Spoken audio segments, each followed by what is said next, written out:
सहना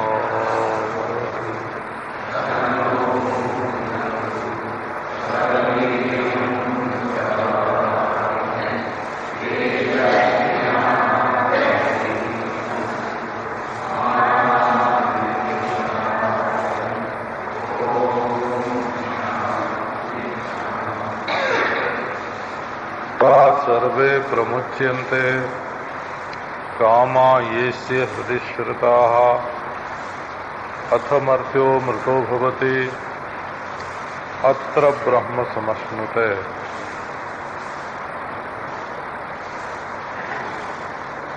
सर्वे प्रभिद्यन्ते हृदयस्येह ग्रन्थया अथमर्थ्यो मृतो भवति एतावद्यनुशासनम्।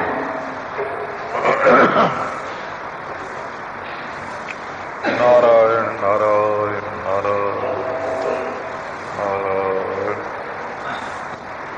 है कि ज्ञानी पुरुष के ज्ञान होने से पूर्व हृदय में जो रह रहे थे काम, जब वे सब के सब छूट जाते हैं तब वही जो ज्ञान के पहले मरने वाला अपने को मानता था वो अपने को अमृत जान लेता है, अमृत हो जाता है। और इसी जीवन में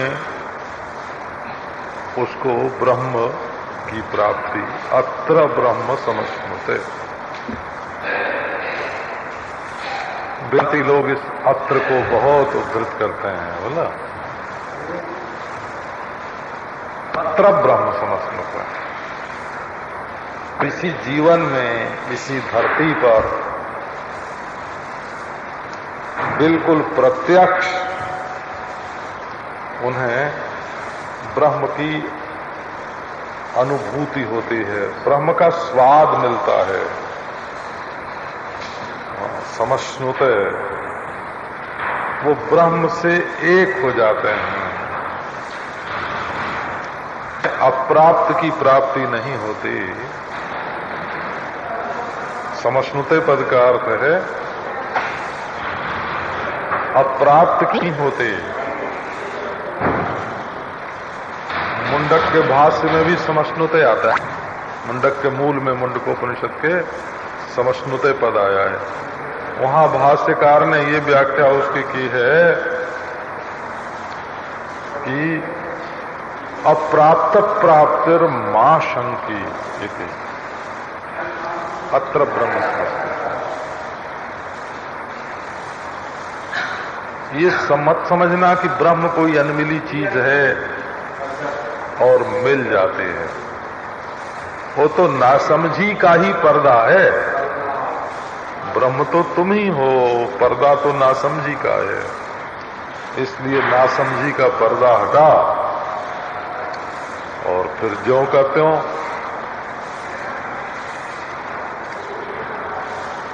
तो का अर्थ हुआ कि जैसे कर्म से दो प्रकार के फल मिलते हैं। एक कोई आज भी कर्म करते करते करते करते बड़े ऊंचे पद पर पहुंच सकता है, ऐश्वर्यशाली हो जाता है, और इस जन्म में कर्म का फल न मिले तो मरने के बाद मिले, स्वर्ग में पहुंच जाए। कई लोग कर्म और उपासना समुचित रूप से करते हैं तो उन्हें और लोक की प्राप्ति होती है। कहीं ज्ञान और उपासना का समुच्चय होता है और लोक की प्राप्ति होती है।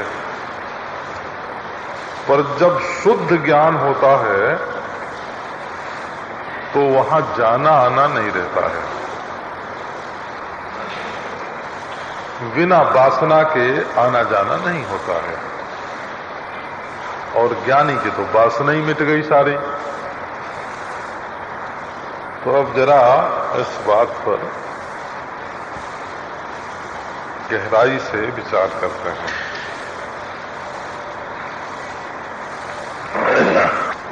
एक बात तो ये कही गई कि सब कामनाएं मुक्त हो जाती हैं। दूसरी बात कही गई कि वे हृदय में रहती थी। इनसे सिद्धांत निकलता है। क्या सिद्धांत निकलता है? कि कामना आत्मा में नहीं रहती, कामना हृदय में रहती है। एक सिद्धांत है वो।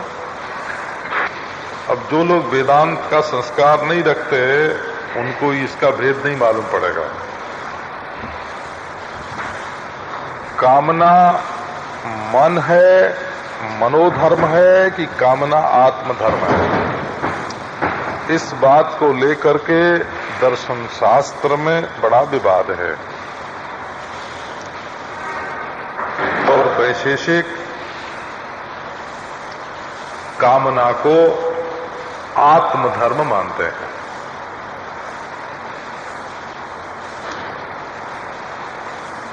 और सांख्य और योग मनोधर्म मानते हैं। प्राकृत दृष्टा में तो कामना है नहीं। और वेदांत सिद्धांत में कामना को प्राकृत मनोधर्म नहीं समझो, प्रातिभाषिक मनोधर्म मानते हैं। मिथ्या मनोधर्म, इसमें भी फर्क होता है। प्रातीतिक मनोधर्म और प्राकृत मनोधर्म।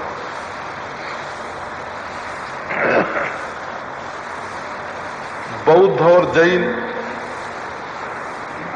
ये दोनों कामना को आत्मधर्म ही मानते हैं, परंतु संयम विशेष के अनुष्ठान से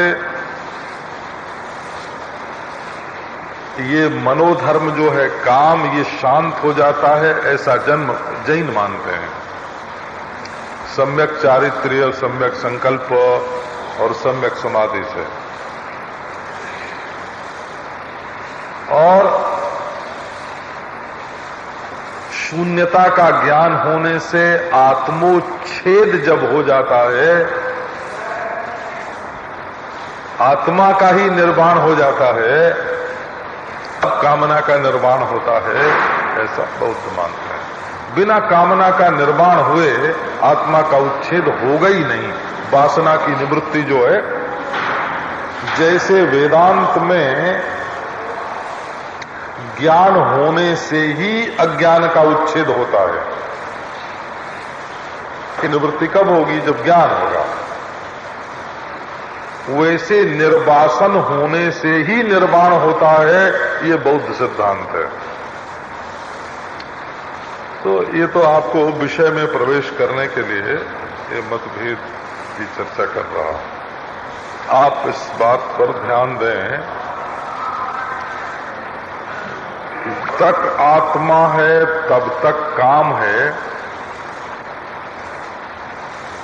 इस बात का प्रतिपादन धर्म, अधर्म, इच्छा, प्रयत्न, संस्कार, सुख, दुख, है ना? कितने हो गए? अब गिनती आप कर लेना। धर्म, अधर्म, इच्छा, ज्ञान, संस्कार, प्रयत्न, धर्म, अधर्म, अष्टौ आत्मगुणा, ये आठों आत्मा के गुण हैं। और आत्मा के साथ इनका गुण गुणी संबंध है, और इसलिए जावत द्रव्य भावित्व है। जब तक पृथ्वी रहेगी, जब तक गंध रहेगा, ये जैसे गुण गुणी भाव संबंध नित्य है, वैसे ही काम कामी भाव जो आत्मा का है वो नित्य है। तो काम कामी भाव जब नित्य है आत्मा का, ऐसा मानते हैं नैयायिक और वैशेषिक। आत्मगुण है, तो गुण की निवृत्ति होने पर तो वस्तु का उच्छेद हो जाएगा। गंध नहीं रहे तो पृथ्वी क्या, रस नहीं हो तो जल क्या, रूप नहीं हो तो तेज क्या, स्पर्श नहीं हो तो वायु क्या, शब्द नहीं हो तो आकाश क्या। इसी प्रकार यदि काम आत्मा का गुण है तो काम नहीं रहने पर आत्मा क्या होगा। परंतु जब हम अपने जीवन में देखते हैं तो ऐसा मालूम पड़ता है कि किसी को भी 24 घंटे तो काम नहीं होता है। काम माने इच्छा, अप्राप्त की प्राप्ति की इच्छा। तो इच्छा कई तरह की होती है। एक तो होती है जो चीज अनुकूल है और हमको नहीं मिली है उसको पाने की इच्छा, और दूसरे जो चीज प्रतिकूल है और हमें प्राप्त हो रही है तो उसको हटाने की इच्छा। और तो क्या, निष्काम होने की इच्छा, निष्काम होने की कामना, ये भी एक कामना है। इससे तो आदमी को बड़ा दुख होता है। आदमी चाहता हो कि हम निष्काम हो जाएं और उसके मन में कोई कामना आ जाए तो जलने लगेगा। निष्काम होने की कामना भी बड़ा दुख देती है। कई लोग तो ऐसे गलत रास्ते पर पड़ जाते हैं कि उनसे जो ब्राह्मण कहता है कि दुर्गा पाठ करवा लो तुम्हारा मंगल होगा, तब कहेंगे हम सकाम अनुष्ठान नहीं करवाएंगे, हैं? और दिन भर व्यापार करते हैं सकाम भाव से। हाँ, तो उनको उनका ख्याल गलत हो जाता है। सकाम भाव से बच्चे होते हैं, सकाम भाव से पैसा कमाते हैं, सकाम भाव से ब्याह करते हैं, सकाम भाव से मकान बनाते हैं, और सकाम भाव से देवता की उपासना करनी हो तो कहते हैं अरे राम राम मैं सकाम हो जाऊंगा। तो वो तो मूर्ख लोग हैं, उनको तो सकामता निष्कामता का कोई विवेक नहीं है। अब आपको ज्ञानी की बात सुनाता हूं। तो जागृत में जो कामना रहती है स्वप्न में उससे विरुद्ध कामना देखने में आती है,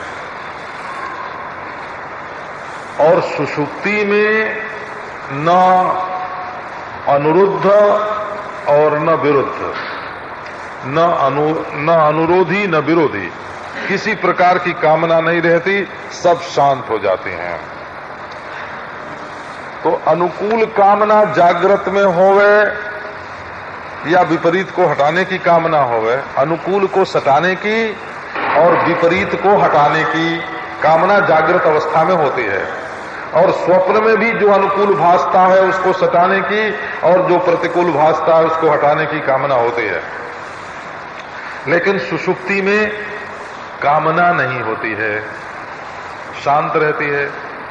तो जब कामना जागती है तब भी आत्मा है, जब कामना बदलती है तब भी आत्मा है, जब कामना सो जाती है तब भी आत्मा है, और जब कामना बिल्कुल अव्यक्त दशा में रहती है तब भी आत्मा है। तो कामना की सर्व दशा में आत्मा का अन्वय है और कामना की सर्व दशा से आत्मा का व्यतिरेक है। विवेकी पुरुषों ने अपने को दृष्टा के रूप में अनुभव किया है, कामी के रूप में अनुभव नहीं किया है।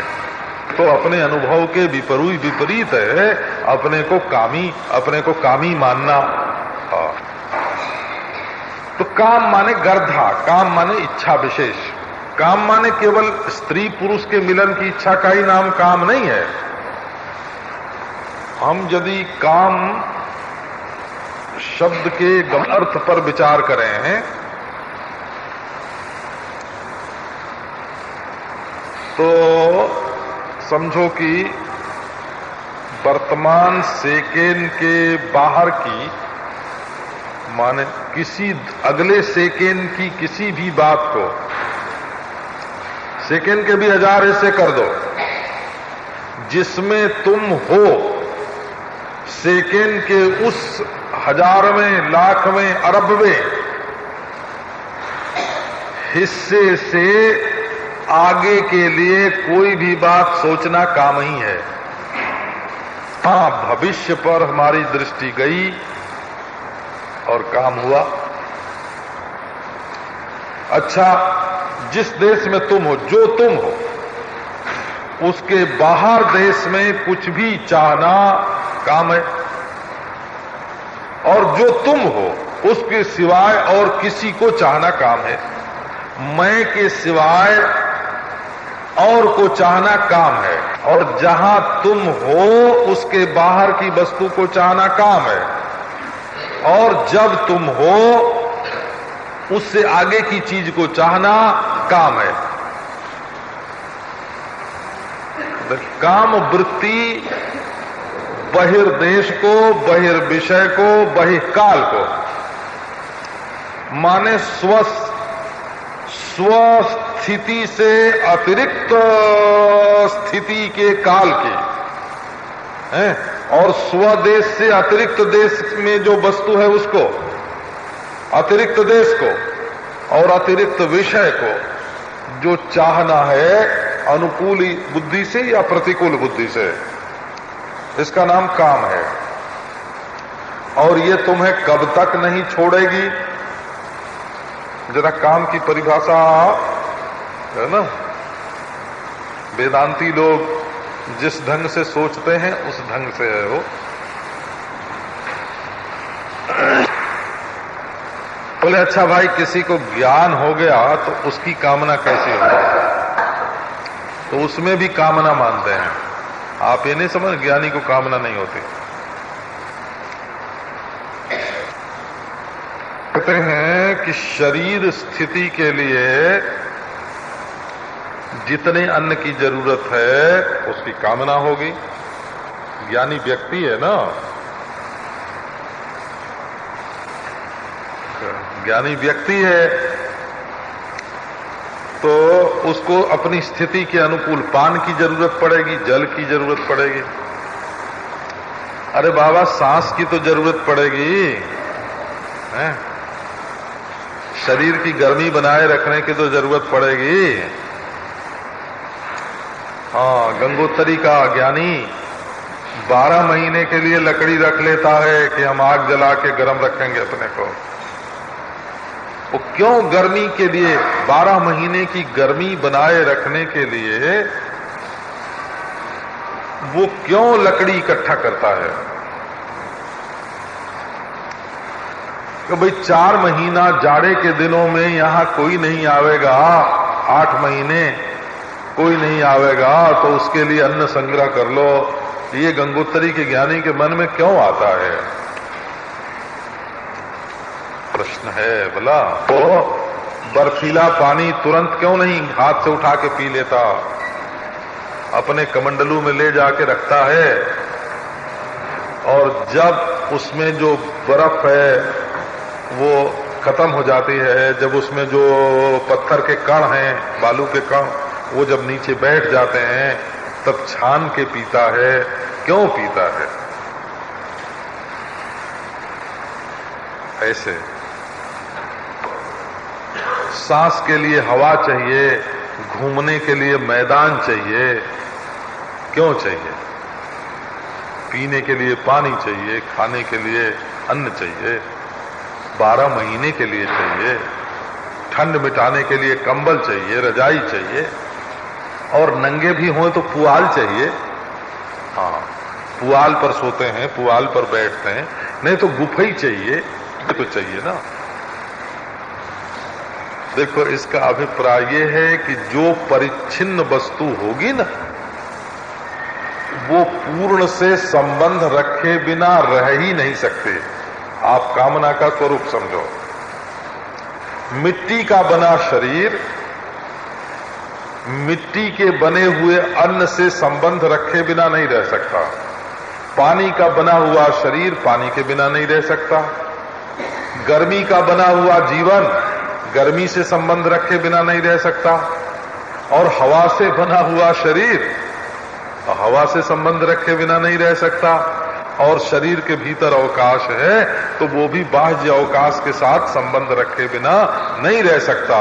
पंचभूत का बना हुआ शरीर पंचभूत के साथ संबंध रख के ही तो चाहेगा ना, और जो परिच्छिन्न होगा उसको पूर्ण के साथ संबंध रखना पड़ेगा, और जो वस्तु अप्राप्त होगी उसकी लालसा भी उसके अंदर आवे। तो ज्ञानी को अन्न नहीं चाहिए, पानी नहीं चाहिए, गर्मी नहीं चाहिए, हैं? ऐसा लोग सोच लेते हैं। वो सांस लेने को हवा नहीं चाहिए, घूमने को अवकाश नहीं चाहिए। कुल का मतलब यह है कि ज्ञानी को तुम एक मिट्टी का पुतला समझते हो। ज्ञानी अपनी दृष्टि में तो पांच भौतिक शरीर है नहीं, ज्ञानी अपनी दृष्टि से तो ब्रह्म है। तो अब देखो, ज्ञानी की निष्कामता में और अज्ञानी की निष्कामता में क्या फर्क है? अज्ञानी अपने को परिच्छिन्न देश में, परिच्छिन्न काल में, परिच्छिन्न रूप में मान करके इसी परिच्छिन्न को रखने के लिए, जिलाने के लिए, है ना, पूर्ण के साथ संबंध रखता है। और ज्ञानी पुरुष इस परिच्छिन्न में तो अपना मैं रखता नहीं, वो तो अपरिच्छिन्न है। तो काम जो है उसका आश्रय परिच्छिन्न अहम है, काम का आश्रय परिपूर्ण ब्रह्म नहीं है। मिट्टी को ठंड चाहिए, बोला मिट्टी को पानी जरूरी है, हो नहीं तो मिट्टी नष्ट हो जाएगी। द्रवता के बिना, स्नेह के बिना मृतपिंड नहीं रह सकता, और जल को अपने को बनाए रखने के लिए गर्मी चाहिए, और गर्मी को अपने को बनाए रखने के लिए हवा चाहिए, तो आकाश चाहिए, क्योंकि ये सब परिच्छिन्न है। केवल जो देश काल वस्तु से अतीत ब्रह्म सत्ता है, उसको अपने पैदा होने के लिए भी कुछ नहीं चाहिए, रहने के लिए भी कुछ नहीं चाहिए, मरने के लिए भी कुछ नहीं चाहिए, क्योंकि उसमें न जन्मना है न मरना है, और न तो देश काल के आधार से वो रह ही रहा है। त्याग है, वैराग्य है, निष्कामता है, ये सब व्यक्ति विशेष की शोभा है, व्यक्ति विशेष के साधन है। वो तो साधन है ना, और व्यक्ति विशेष ज्ञानी हो तो ये उसकी शोभा है। सुनाता हूं सपना, बोला थोड़ी थोड़ी बात। ज्ञानी को सपना ना आता हो ऐसा नहीं है, वो है ना। जब ज्ञानी का शरीर है, जब ज्ञानी के मन है, जब ज्ञानी की नींद कभी गाढ़ी और कभी हल्की होती है, और ज्ञानी के मन पर भी अन्न पान आदि का प्रभाव पड़ता है, तो सपना आता है। ताजा सपना आपको सुनाता हूं। तो किसी उत्सव में गए हुए थे, स्वप्न में। तो श्री बाबा जी महाराज थे स्वप्न में, हम सब लोग थे। सो में बड़े बड़े लोग आए हुए थे। इतने में पता लगा कि यहाँ के जंगल में धूंगत बाबा आए हैं। तो क्या बात है कि बोले वो लंगोटी मात्र पहनते हैं, काला काला शरीर है, बाल उनके बिखरे हुए हैं, किसी से कुछ लेना नहीं देना नहीं। तो महाराज लोगों ने कहा कि चलें उनका दर्शन करें हम। तो मैंने बताया कि हम तो उनको जानते हैं, हमारा उनका तो बहुत प्रेम है, हमारे तो मित्र हैं। होगा, हम पहले बहुत मिलती, कोई जरूरत नहीं है, हम तो देख चुके हैं, जो न देखे हों सो जाए देखे हों। हमारे साथी एक गए, उनका दर्शन करके आए, बड़े प्रभावित हुए, तो हमसे बोले कि आप भी चलो दर्शन करिए। आप उड़िया बाबा जी से मैंने कहा कि ये कहते हैं कि चलो दर्शन करिए आओ, तो हम भी करिए आते हैं। उड़िया बाबा जी ने एक बात पूछी कि तुम्हारी दृष्टि में ज्ञान का मूल्यांकन है कि रहनी का मूल्यांकन है? रहनी को महत्वपूर्ण समझते हो कि ज्ञान को महत्वपूर्ण समझते हो? तो यदि ज्ञान महत्वपूर्ण है तब तो ज्ञान स्वरूप तुम ही हो, और यदि रहनी को तुम महत्व देते हो तो रहनी तो व्यक्ति की होती है, वो तो हाड़ मांस चाम के एक शरीर की होती है। कोई कैसे रहता है, कोई कैसे रहता है, तो तुम दर्शन करने जाते हो उसके ज्ञान का दर्शन करने के लिए कि उसकी रहनी का दर्शन करने के लिए? हो गए। बोले कि देखो ये जो दर्शन की इच्छा है ना, कि अमुक वस्तु अमुक स्थान बड़ा महत्वपूर्ण है देखने चलो, अमुक व्यक्ति बड़ा महत्वपूर्ण है दर्शन करने चलो, है ना, अमुक समय बड़ा महत्वपूर्ण है दर्शन करने चलो, है ना,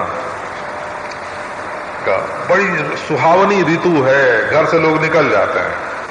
और लंदन में अगर धूप हो जाए तो लोग अपने घर से बाहर निकल जाते हैं, बड़ा सुहावना समय है, चलो चलो, है ना, धूप देखने के लिए चलो। और हिंदुस्तान में जब धूप होती है तब लोग घर में घुस जाते हैं कि कहीं गर्मी न लग जाए। तो ये धूप के प्रति महत्व, ठंडक के प्रति महत्व देश विशेष की बात हो गई ना, देश विशेष की बात हो गई। महत्व जो होता है वो अपना जो बल है वो क्या है, इस बात का है ना। लेकिन वो हे में तो नहीं करेगा ईश्वर के सामने भी, है ना। संकल्प में बल हो तो दूर हो जाए, संकल्प में बल न हो तो हमने कई बार देखा है संकल्प के बल से दूर हो जाता है। हम मेस्मरिज्म की बात नहीं कर रहे हैं, है ना, हिप्नोटाइज की बात नहीं कर रहे हैं, है ना।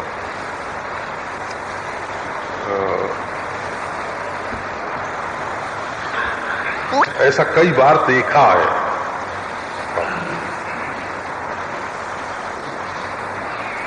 हमारे साथ दो सज्जन रहते थे। गीता प्रेस ने 2 व्यक्ति रखा था, एक संस्कृत का अच्छा पंडित था, 5-4 विषय का आचार्य था, और एक हिंदी का। तो दोनों बैठ के लिखते थे। वो एक भक्ति रसायन ग्रंथ था, उसका अनुवाद मधुसूदन सरस्वती का नहीं, वो हरिसूरी का है, बड़ा पुराना, 5-4 हजार श्लोक है। तो मैं बोलता तो जो हिंदी लिखने वाला था वो जरा कमजोर था, तो एक दिन उसके सिर में दर्द हुआ, वो लिखे भी और बार बार घबराए। तो मैंने एक हंसी की उससे, मैंने कहा कि कहो तो हम तुम्हारा बुखार हटा के, सिर का दर्द तुम्हारा हटा के हम इनको दे दें। ऐसे हंसी की हो। तो उसने कहा नहीं स्वामी जी ये ठीक नहीं है, हम भोग लेंगे, इनको देने की क्या जरूरत। पर दूसरा था काशी का पंडित, वो बड़ा तगड़ा था, है ना। उसने कहा कि नहीं ये कमजोर हैं और मैं जोरदार हूं, इनका सिर दर्द हमारे आ जाए तो ठीक है। तो वो दोनों हमारे पास रहते थे ना, अंतेवासी थे समझो, तो उनकी बड़ी श्रद्धा थी, दोनों की बड़ी भक्ति थी, वो बरसों से हमारे पास रहते थे। तो मैंने ऐसे जिसके बुखार था उसके सिर की तरफ ऐसे हाथ किया और मैंने कहा लो तुम्हारा ये सिर दर्द और बुखार ये निकाला और ये लो इनके ऊपर डाल दिया। केवल हंसी की बात थी, कुछ नहीं, हंसी के सिवाय और कुछ नहीं था। अब हुआ ये कि उसका सिर दर्द तो तुरंत अच्छा हो गया और उनके सिर में दर्द आ गया, वो तो जाके सो गए बेचारे और जिसके दर्द था वो लिखता रहा। ये हमारा कहने, उसके मन पर ऐसा प्रभाव पड़ गया हो, है ना, दोनों के मन पर ऐसा प्रभाव, उसके मन पर यह प्रभाव पड़ा कि हमारा दर्द दूर हो गया और उनके मन पर यह प्रभाव पड़ा कि हमारे दर्द आ गया, और मैंने न दर्द निकाला न तो दिया, बोला। उसमें मेरी कोई तारीफ नहीं थी, केवल हंसी की बात थी, हंस ही रहे थे। अगर वो दर्द नहीं बदलता तब भी हमको कोई, है ना, उसमें मजा ही आता, है ना। तो ये बात आपको क्यों सुनाई कि ये मन का बड़ा भारी प्रभाव पड़ता है। जोगी की मानसिक शक्ति बड़ी प्रबल होती है, वो कहेगा हट जा रे बुखार। महात्माओं के बड़े बड़े चमत्कार आते हैं। और तो स्वामी आत्मानंद जी महाराज नर्मदा किनारे हरदा के उस पार रहते थे, उनसे एक महात्मा मिलने आया तो बोले भाई बुखार तो बड़ा प्रबल है, 104 डिग्री बुखार है। बोले अच्छा भाई थोड़ी देर के लिए बुखार से कह देते हैं कि चले जाओ। हाँ, हरि बाबा जी का मनोबल बड़ा प्रबल है, बड़ा प्रबल है। हाँ, एक बार लेटे हुए थे, लेटे ही लेटे टट्टी जाते थे। हाँ, महीने 2 महीने से लेटे हुए। एक महात्मा आ गए, शाम को आए और उन्होंने कहा हमको सवेरे जाना है। तो बाबा उठ के, हरि बाबा जी बैठ गए और बैठ के जब उनसे बात करने लगे तो रात भर बात करते रहे, न टट्टी गए, न पेशाब किया, न उठे, न लेटे, बोला बैठ के बात करते रहे। तो मन में बड़ा भारी बल होता है। तो जोगी ईश्वर से प्रार्थना नहीं करेगा और भक्त ये नहीं कहेगा कि हमारा हुक्म है बुखार हट जा, है? भगत कहेगा कि भगवान की कृपा है, भगवान का वरदान है, बुखार आया तो रहने दो, या तो हाँ कर लेगा और या तो कहेगा कि हे भगवान बुखार में आपका भजन नहीं होता है, हटा दो बुखार। वो जो कुछ करेगा तो सब भगवान से करेगा। तो ये जो ज्ञान है ना, ज्ञान, ये तो आपको दृष्टांत देके बताया हो।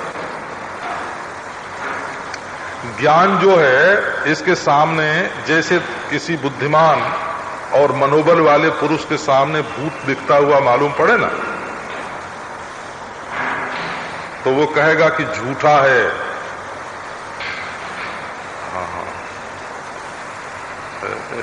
विलायत में एक लड़की को कोई बहुत सताता था। वो जब रात को सोवे तो वो कैसा विकराल वेश बना के आके उसके सामने खड़ा हो जाए, कब भूत आया है, भूत। अब वो लड़की बेचारी डरे डरे, तो एक ने उसको बताया कि अरे वो भूत भूत नहीं है, कुछ कोई आदमी है। तो एक दिन वो पिस्तौल लेके सोई। हाँ, और वो जब भूत आके उसको रात को डराने लगा तो उसने धीरे से दबा दिया और वो भूत के तो लग गई गोली भाई, है ना। वो तो पहचान लिया गया कि कौन आदमी था। तो ये तत्वज्ञानी पुरुष जो हैं, इनके सामने जब कोई तकलीफ देने वाली बात आती है ना, तो कहते हैं कि अरे तू मिथ्या है ना। हाँ, तू मेरे स्वरूप, अधिष्ठान स्वरूप में बिना हुए बात रहा है, मिथ्या है। एक बार जब वो मिथ्या कहता है तो उसके सामने आया हुआ ब्रह्मा भी मिथ्या हो जाता है, वो शंकर भी मिथ्या हो जाता है। उसके सामने बड़ी बड़ी कीमती चीजें भी मिथ्या हो जाती हैं। तो कामना जो है उसका आश्रय परिच्छिन्न अहम होता है। कामना का आश्रय साक्षी अहम नहीं होता। और साक्षी के ब्रह्मपने का ज्ञान जिसको हो गया, वो तो कामना का आश्रय हो गई कहां से, हैं? तो माने तत्व दृष्टि से शंकराचार्य भगवान ने यहां ये व्याख्या की, कामयितव्यस्य अन्यस्य अभावात्। जल्दी नजर नहीं पड़ेगी अपने आप पढ़ने से, बोला। ये कहते हैं ज्ञानी निष्काम क्यों है? ज्ञानी निष्काम यूं है कि उसके सिवाय दूसरी कोई वस्तु ही नहीं है, अर्थात आत्मदृष्टि से निष्काम है। इसका अर्थ हुआ आत्मदृष्टि से निष्काम है।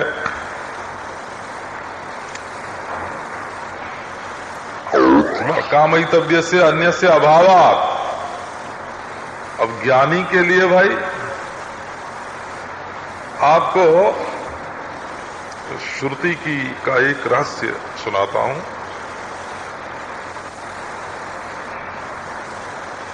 ज्ञानी जैसे निष्काम शब्द का प्रयोग होता है ना, यदा सर्वे प्रमुच्यन्ते कामा ये सर्वश्रता, ऐसे एक आत्म काम शब्द का प्रयोग वेदांत में मिलता है, उपनिषद में। आप लोग ढूंढ लेना कहीं। अकाश अकामो निष्काम, आप्त काम आत्म काम, आप्त काम आत्म काम, उसकी सारी कामनाएं परिपूर्ण हैं। उसके मन में ये संकल्प कभी नहीं होगा कि मैं यज्ञ करूं और स्वर्ग में जा करके नंदन वन का भोग करूं। क्यों नहीं होता?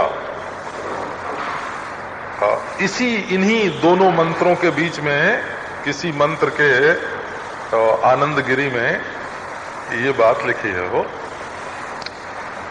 ज्ञानी के मन में ये कामना कभी नहीं होगी कि मैं यज्ञ जागादि का अनुष्ठान करूं और फिर स्वर्ग में जाकर के नंदन वन और अप्सरा और अमृत का भोग करूं। तो क्यों नहीं होगी? इसका हेतु देखो। तो बोले कि ज्ञानी ये जानता है, देखो, परिच्छिन्न आत्मा ये जानेगा कि मैं यहां से चल के स्वर्ग में जाऊंगा तब मुझे स्वर्ग का अनुभव होगा। और ज्ञानी आत्मा को ये मालूम है कि स्वर्ग और नरक मुझ में कल्पित हैं, इसलिए कल्पित का अधिष्ठान मैं, कल्पित का प्रकाशक मैं। तो मुझे स्वर्ग में जाना नहीं पड़ता, स्वर्ग तो मुझ में है ही है। स्वर्ग तो मुझ में कल्पित है, कल्पित है, तो कल्पित वस्तु तो हमको नित्य प्राप्त ही है। तो मैं ही इंद्र होकर के अमृत का पान कर रहा हूं, मैं ही राजा होकर के सिंहासन पर बैठा हूं, मैं ही अप्सरा होकर नाच रहा हूं और मैं ही नंदन वन में विचरण कर रहा हूं। यदि कल्पना करना हो तो मैं ही ब्रह्मा बन करके ब्रह्मलोक का भोग कर रहा हूं, मैं ही विष्णु की आकृति के रूप में भास करके वैकुंठ का भोग कर रहा हूं और मैं ही शिवलोक का भोग कर रहा हूं। क्योंकि जितने लोक विशेष हैं वो देश के अंतर्गत हैं, देश के अंतर्गत हैं, चाहे प्राकृत देश के अंतर्गत हैं, चाहे दिव्य देश के अंतर्गत हैं, परंतु देश के अंतर्गत हैं। और देश मेरी कल्पना में है और उस कल्पना का मैं अधिष्ठान और प्रकाशक हूं, स्वयं प्रकाश। मैं अपनी कल्पना में चाहे जो प्रकाशित करके उसका भोग कर सकता हूं, ठीक वैसा ही भोग जैसा स्वर्ग में देवता करता है, मैं यहीं बैठे बैठे स्वर्ग का भोग कर सकता हूं, है ना। परंतु भोग में अपनी रुचि कहां है? तो आप्त कामा का अर्थ क्या हुआ? ये जहां जक्षत क्रीडन रममाणः, जक्षन क्रीडन रममाणः स्त्रीभिर्वा यानैर्वा वयस्यैर्वा नोपजनम स्मरन निदम शरीरम। इस श्रुति की व्याख्या विद्यारण्य स्वामी ने अनुभूति प्रकाश में की है। वहां बोले दुनिया में जितने लोग जो भोजन कर रहे हैं, कहो मैं ही कर रहा हूं। जितने लोग क्रीड़ा कर रहे हैं, मैं ही कर रहा हूं। जितने लोग विहार कर रहे हैं, मैं ही कर रहा हूं। जितने लोग विमान में हैं, अपने मित्रों के साथ हैं, अपनी पत्नियों के साथ हैं, ये शरीर में नहीं हूं। मैं अनंत अखंड अद्वितीय परब्रह्म परमात्मा हूं, और मुझ में मेरी ही कल्पना से प्रतिभात जो कुछ है वो सब मुझे प्राप्त ही है, आप्त कामः। अब एक दूसरी बात से, उसी श्रुति में आत्म काम शब्द का वर्णन है। ये तो काम का वर्णन आ गया ना, इसलिए आपको प्रसंगवश सुनाता हूं। ये संसारियों को भी जो सुख होता है वो कल्पना में ही होता है। पति पत्नी के मिलन का सुख बाहर नहीं है, कल्पना में है। और धन होने का सुख बाहर नहीं है, कल्पना में है। ये सारे सुख कल्पना जन्य हैं। वे इस रहस्य को नहीं समझते हैं, सोचते हैं कि बाहर कोई वस्तु होवे तब कल्पना बने। हैं? अरे भाई, जब बाहर वस्तु हुए भी नहीं, आत्मसत्ता से, आत्मस्वरूप में उत्तम से उत्तम कल्पना हो सकती है, तो उसके लिए बाह्य वस्तु की अपेक्षा ही कहां है। सुख तो कल्पना में है, ये जो सांसारिक सुख है ये सब के सब कल्पना में है, और जो वास्तविक सुख है वो अपने आत्मा में है। अपने सुख का ही तो आधान करके, अपने सुख का ही तो आरोप करके हम दूसरे में सुख को ढूंढते हैं। तो दूसरा शब्द क्या है? आत्मकामः। आत्मकामा शब्द का क्या अर्थ है?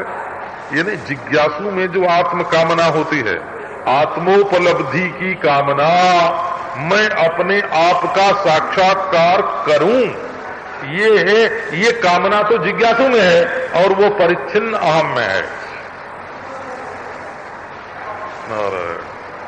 और ज्ञानी आत्मकाम है। तो आत्मकाम शब्द का क्या अर्थ है? अरे वहां विषय भी वही है, इच्छा भी वही है, आश्चर्य भी वही है। स्वयं कामयते, स्वयं कामः, स्वयं काम्यः। काम्य विषय भी वही है, कामना भी वही है, और कामयिता जो जीवत्व, प्रातिभाषिक जो जीव है, प्रातिभाषिक जीव कामना करता है, और प्रातिभाषिक अंतःकरण में कामना होती है, और प्रातिभाषिक प्रपंच में काम्यमान विषय होता है। और ये संपूर्ण काम्यमान विषय और कामनाकाराकारित अंतःकरण और कामित्व के अभिमान से युक्त आभास, व्यष्टि रूप से भी और समष्टि रूप से भी, जीव रूप से भी और ईश्वर रूप से भी, ये अपना स्वरूप है, अपने स्वरूप में बिना हुए ही भास रहा है।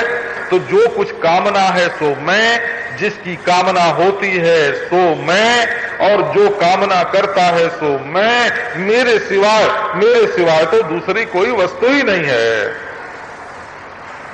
यदा सर्वे प्रमुच्यन्ते कामा येस्य हृदय श्रुताः। ये बात जानो,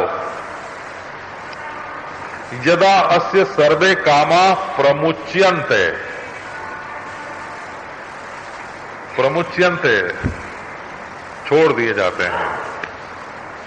ये प्र उपसर्ग भी बड़ा विलक्षण है, इसकी आपको कथा सुनावें। ये जिसके साथ जुड़ता है उसको उत्कृष्ट बनाता है, आप तो जानते ही हो, हैं? पर निकृष्ट भी बना देता है आपको। माने हमारी सृष्टि जैसे अनिर्वचनीय है ना वेदांत मत में, वैसे शब्द सृष्टि भी अनिर्वचनीय होती है।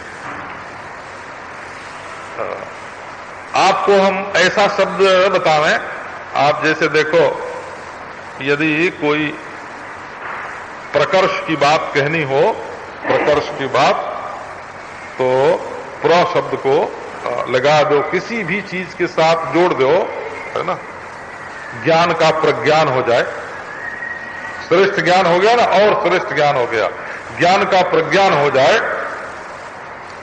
तो अध्यापक का प्राध्यापक हो जाए,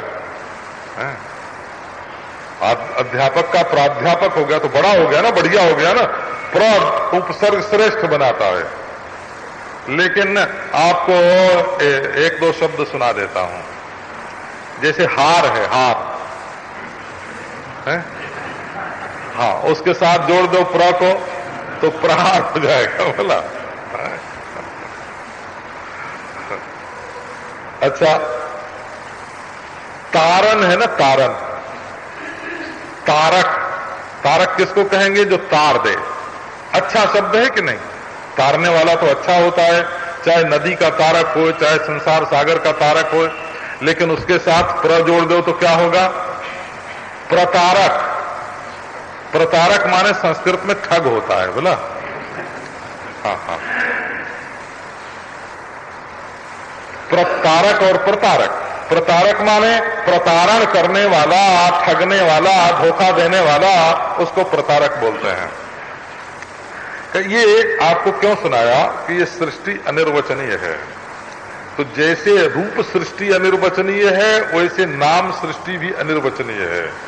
और जो अनिर्वचनीय वस्तु होती है वो अपने अधिष्ठान से अलग नहीं होती है, और जो अधिष्ठान होता है वो आत्मसत्ता से पृथक नहीं होता है।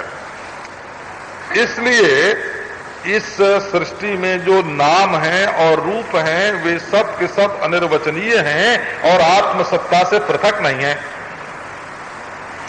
काम अच्छा भी है और काम बुरा भी है। काम न अच्छा न बुरा। आप जानते हैं ईश्वर के भी काम होता है। कामस्तदग्रे समवर्तत श्रुति में वर्णन आता है। सो कामयतो एकोहम बहुश्याम। ईश्वर के मन में कामना हुई कि मैं एक से बहुत हो जाऊं, है ना।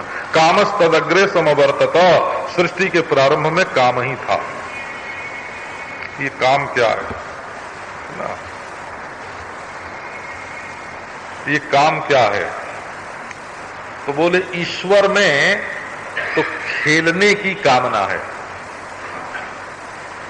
और जीव में जितना सुख अपने को मालूम पड़ता है उससे अधिक सुखी होने की कामना है।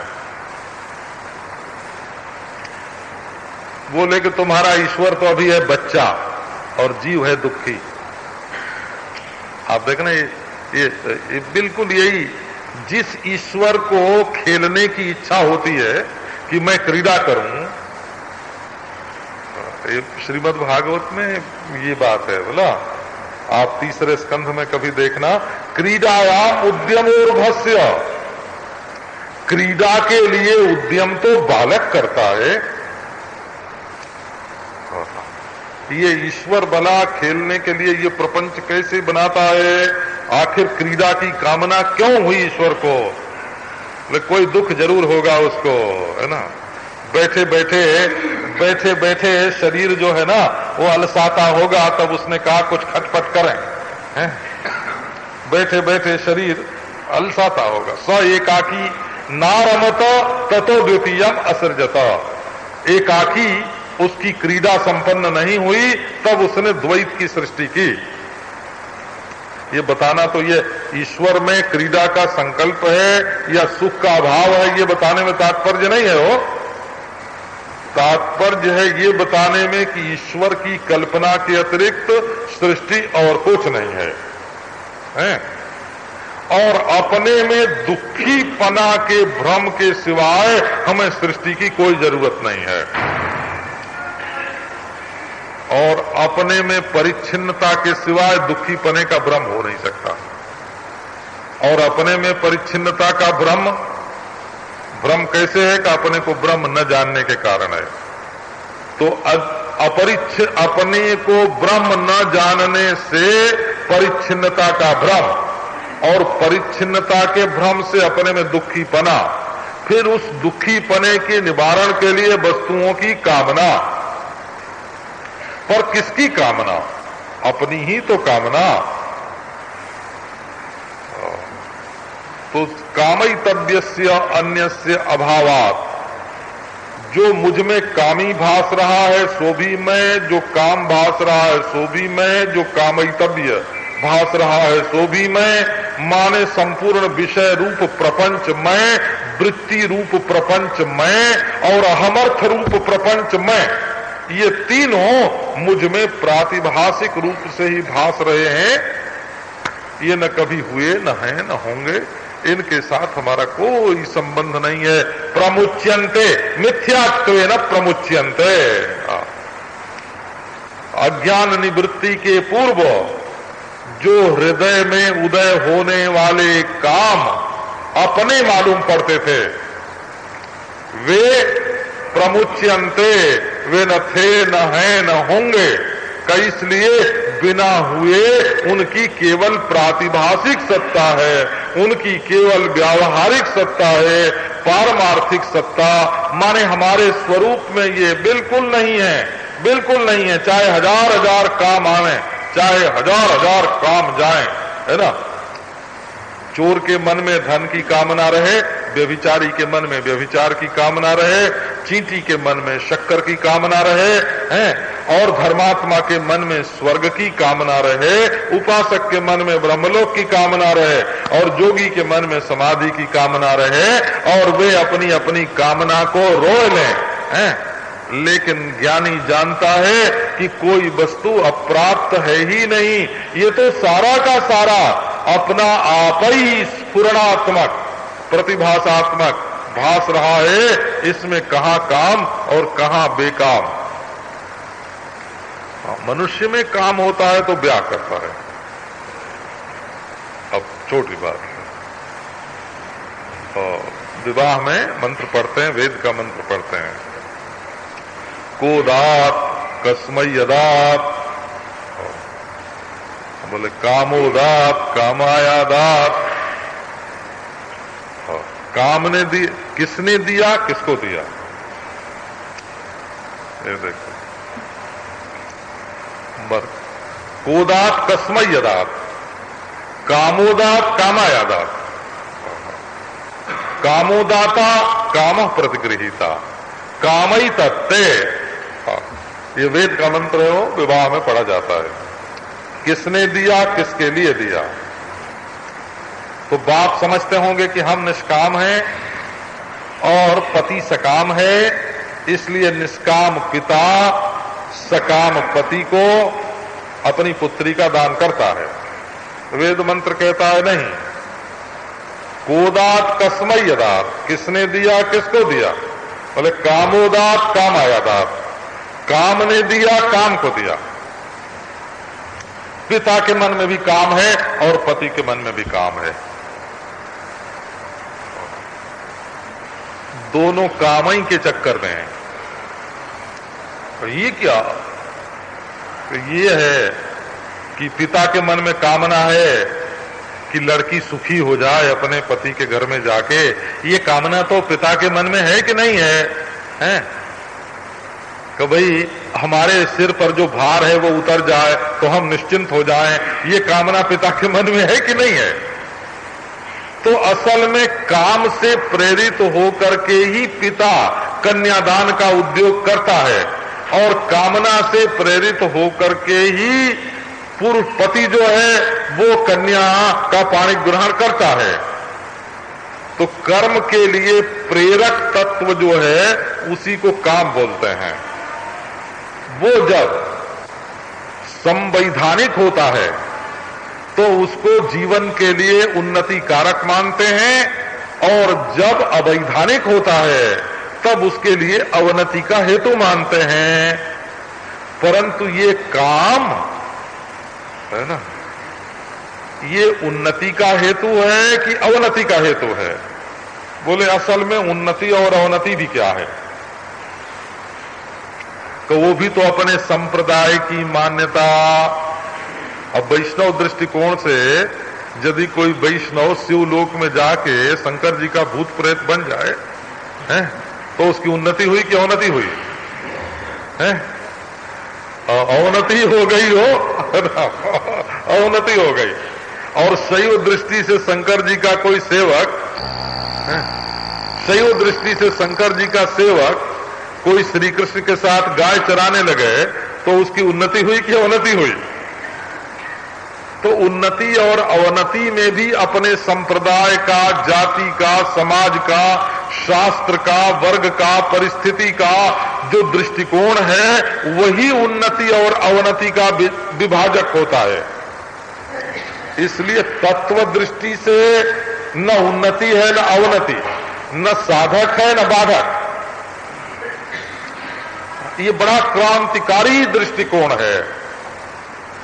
जब हम कहते हैं कि उन्नति और अवनति, धर्म और अधर्म, सकामता और निष्कामता केवल शास्त्र के द्वारा ही नियंत्रित होती है, तो एक और हमको कोई कहेगा कि बड़े श्रद्धालु हैं जी, बड़े अंधविश्वासी हैं जी, ये तो शास्त्र का नाम लेते हैं। लेकिन दूसरी ओर अगर कोई समझदार होगा तो ये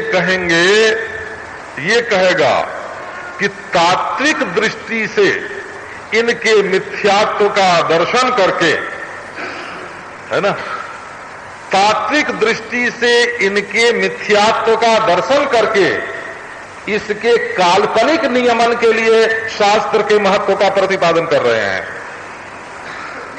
हमारे जैसा स्वर्ग और नरक को, और धर्म और अधर्म को, और सुख और दुख को, और उन्नति और अवनति को मिथ्या जानने वाला और कौन है? हम तो तुम्हारे सारे भेद विभेद का ही तत्व में निषेध कर देते हैं। तो आपको सर्वे कामा प्रमुच्यन्ते, प्रमुच्यन्ते का अर्थ छोड़ दिए जाते हैं। छोड़ दिए जाते हैं कि बेटा तुम अपने दायरे में घूमो, प्रमुच्यन्ते, मोक दिए गए, है ना, भोजन थाली में मोक दिया, है ना, काम को, काम्यमान विषय को, काम वृत्ति को और कामी को, है ना, मिथ्या दृश्य में डाल दिया, मिथ्या दृश्य में डाल दिया। अपने स्वरूप में बिना हुए ये स्फुरित हो रहे हैं, ये डाल दिया, ये मुक्त हो गए। मुक्त हो गए का क्या अर्थ हुआ? हमारी सत्ता में इनकी सत्ता नहीं है, हमारे ज्ञान के ये स्वरूप नहीं है ना, हमारे आनंद के ये हेतु नहीं है, हमारे आनंद के ये हेतु नहीं है। हम स्वयं सच्चिदानंद घन ब्रह्म, मुझ में कहां कामी और कहां काम और कहां काम का विषय। तो अथ मर्त्यो मृतो भवति, जब तक काम का आश्रय और काम का विषय और काम की वृत्ति ये तीनों अपने स्वरूप में बाधित न हो, तब तक ये मनुष्य कौन? बोले मर्त्य। और जहां ये बाधित हो गया वहां मर्त्य नहीं है, असल में काम ही मृत्यु है।